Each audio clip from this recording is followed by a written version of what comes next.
Perhaps Ilias will have a few words to complement the chairman of DAFNI. Thank you, thank you. I'm the coordinator of DAFNI network of Aegean Islands, and also I'm the manager of the energy agency, the office we have created 4 years ago in order to support local authorities and local communities in energy planning. That's very, very important, and this is my point here in this discussion. So, in order to these islands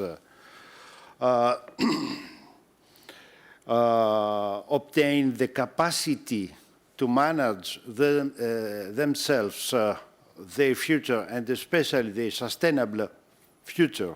So that they need is to have the appropriate structures, first of all. So this is the reason that from the beginning of the creation of this network, and when we entered to this, the first European structure, the Covenant of Mayors, we decided also to create the support structure. DAFNI is recognized through this initiative, the Covenant of Mayors, with other regions all around Europe as a supporting structure for this area. That was the first step. And support means, in this particular case, first of all, to inform local communities and involved people about the meaning of this whole operation, on how they can develop their own regional or local energy plans, the ICAPs, how they can develop bankable projects, how they can monitor them during these years until 2020, and finally, how they can finance some of those projects. That's a very important help for all these members of our network, but also for those they are, if I remember, 15 or 18 from this network, they have already signed the Covenant of Mayors, and after that, the Pact of Islands scheme. So one second initiative was the creation of Energy Academy. The Energy Academy is an educational program for professionals, for officers in the administration, the local administration, for engineers, and finally for people they like to be involved in this energy, in this new energy process, new technologies, and the creation of new projects. This is important from both aspects. One is because we need the appropriate personnel locally to support local authorities in their jobs, and the second is because new developments need people who is based also locally and run this new business.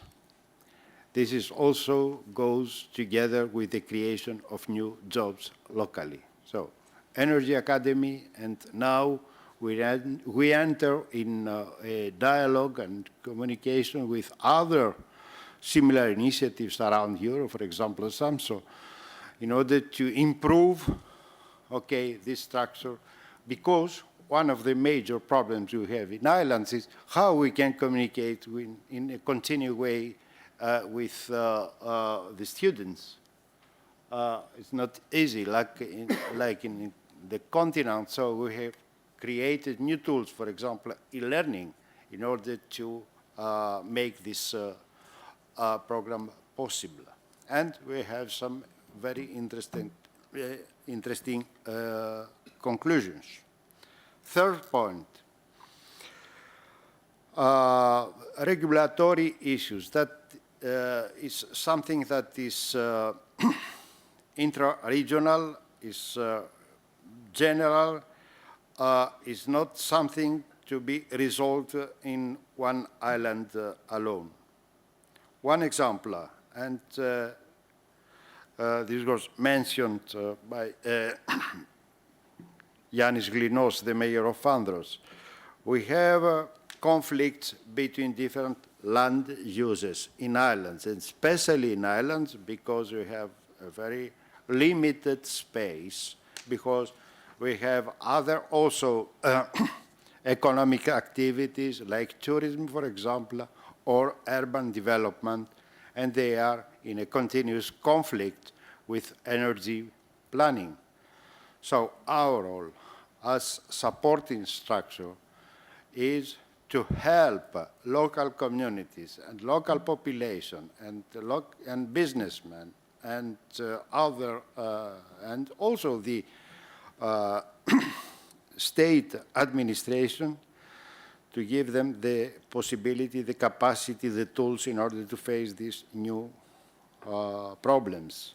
So we started to develop a very large project for spatial planning related with renewable energy. And I agree, we used and we learned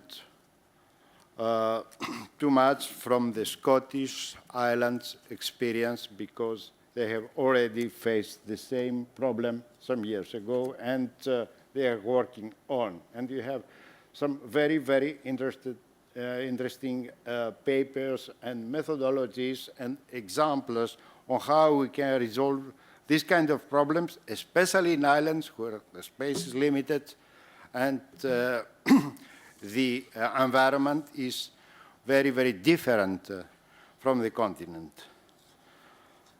Fourth point is related with the role of these supporting structures, is the infrastructures. That's something behind the possibility and the role of the local authorities. One example is the smart grids. We have already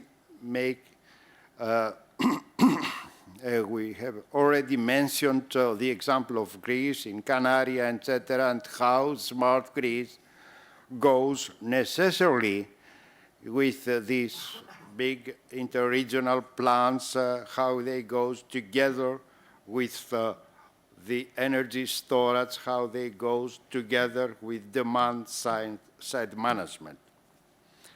But there are other examples. For example, the connections between islands or between islands and the continent. That is something also that's very important for the development of applications related with electricity, and is something we have to see in a regional scale.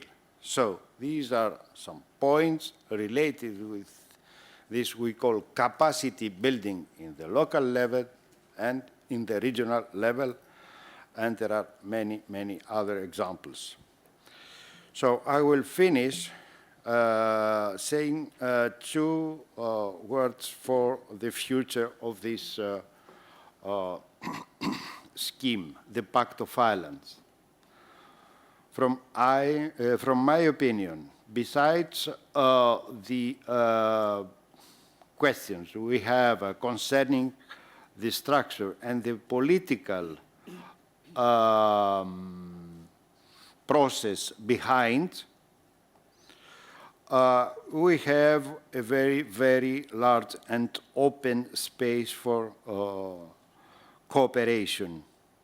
we have to find some common, a minimum list of common issues and then work together.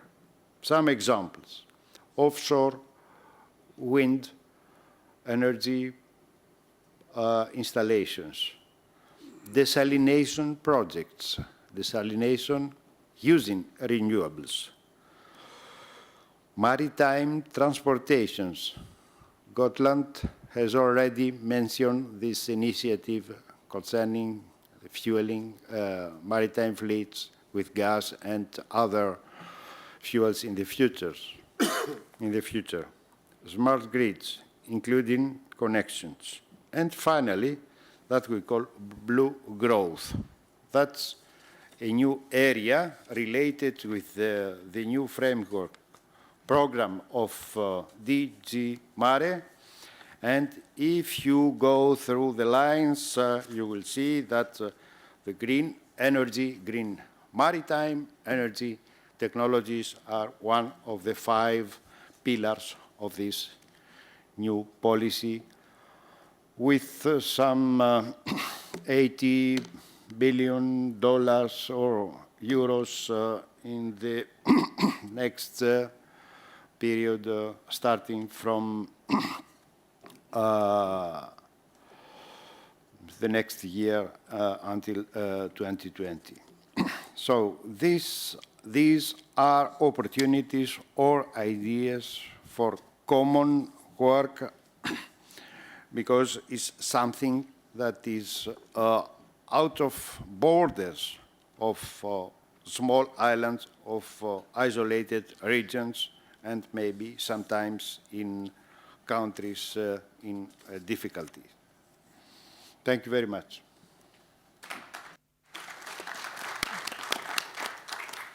Thank you very much. A lot of ideas in what you have just raised. Just for your information, we are having a meeting tomorrow between a number of CPMR region and DG Mare, and it's an aftermath to the consultation on ocean energy, which has taken place. And as a kind of top-up to this consultation, we are having a meeting with a number of a representative from DG Mare and perhaps DG Energy also. So we are working on that issue, and there is no doubt that it should be the Blue Growth Initiative, which you mentioned, should be a very important opportunity for us.